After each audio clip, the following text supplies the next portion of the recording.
Speaking of M&A, the FCC greenlighting Skydance's takeover of Paramount. The overall deal, it's a complex deal. We talked about it endlessly.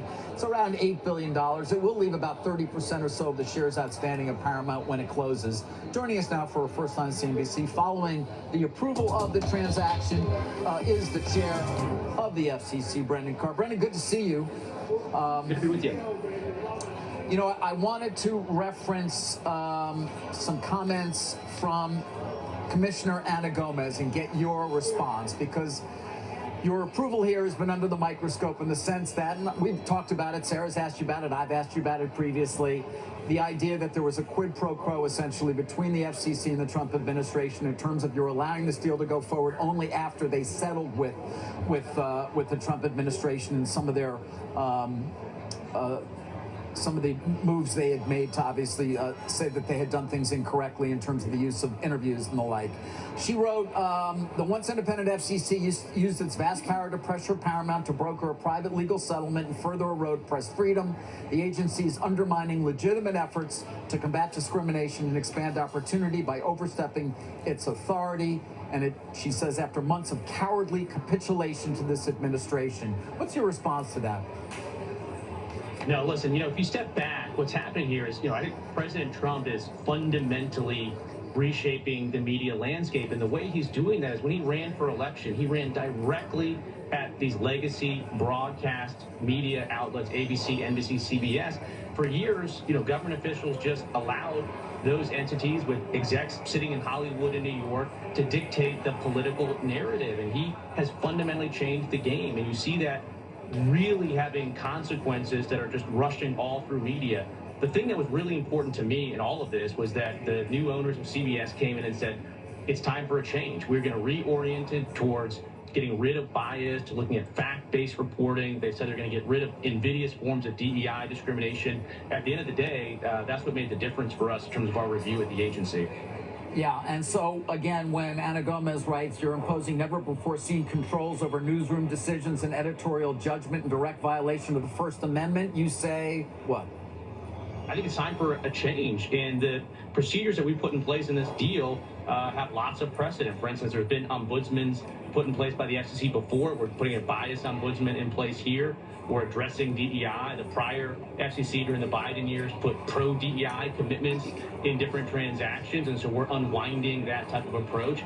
And we're frankly taking a trust but verify perspective here. I think this could go a long way to restoring America's trust in media. And again, the media itself, I think, has undermined itself over these last couple of years. When you look at the stuff that Colbert is doing, the idea that, a partisan carnival makes economic sense, these are business decisions at the end of the day. And again, I think it goes back to President Trump, because this facade of gatekeeper legitimacy that was conferred on these outlets is going away. And we're just seeing a lot of dominoes fall as a result of that. Did you want to see the Colbert report go away in order to approve this deal? Was that part of the decision? Well, look, it's clear to me that Colbert doesn't have it anymore. What we were focused on was our interactions with the new purchasers, the commitments that they made in the FCC record, again, addressing bias, addressing things like DEI, looking to put more investment into local news, because at the end of the day, trusted local sources of news and information are really important. It's a big counterweight to a lot of the national media out there. In terms of the Colbert thing, again, that was a business decision for the current owners to have made on their own. Yeah, the timing was interesting, though, and so was the settlement where the CBS Paramount had to pay $16 million to President Trump to settle the lawsuit, and now some Democrats are saying this is just bribery. Did that need to happen for you to approve this deal? Was that part of it? Well, it's interesting to me, as the new owners of CBS came in, they made a commitment to making progress on bias and actually trying to move back towards journalism, and as soon as they did that, Democrats in the House all of a sudden launched an investigation. I guess we can't have that. I guess we can't have a return to fact-based journalism. Look, the reality is there's three very separate things going on here. There was this lawsuit involving President Trump, which was outside of the FCC, didn't have anything to do with us. We had this transaction before us, and we also have a news distortion complaint against CBS. The news distortion complaint is still pending at the FCC. We haven't made a final decision on that, but those are three separate things that have been proceeding.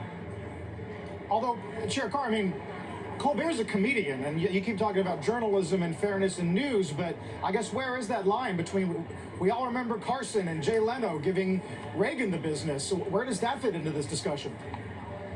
Well, I think that's what's interesting about all of this is these late night shows, not just the late night shows, but across the board, they have such a storied history, and it's sort of sad to see what's happening to Colbert. They obviously can't get it done. They're not making money over there. But I think they need a course correction. I think the media industry across this country needs a course correction. Again, the American people simply do not trust the mainstream media. And for broadcasters, again, different than cable, different than podcast, for broadcasters, they have a federal license and they are obligated to operate in the public interest. And to the extent that we're starting to see some changes, I think that's a good thing. And frankly, I think it will help restore some of the trust that's been lost with the American people. Yeah, well, I mean, obviously, Colbert, I think, wins his time slot. It's just the seismic changes that have taken place in terms of the distribution of programming and the competition for it, which you well know about, have changed the dynamic completely in terms of the profitability of many of these shows. What are your expectations for the new Paramount? Do you have any in terms of the new owners and what you expect to see, and or the consolidation that may still need to take place? Some of it may not have anything to do with the FCC, but others of it may.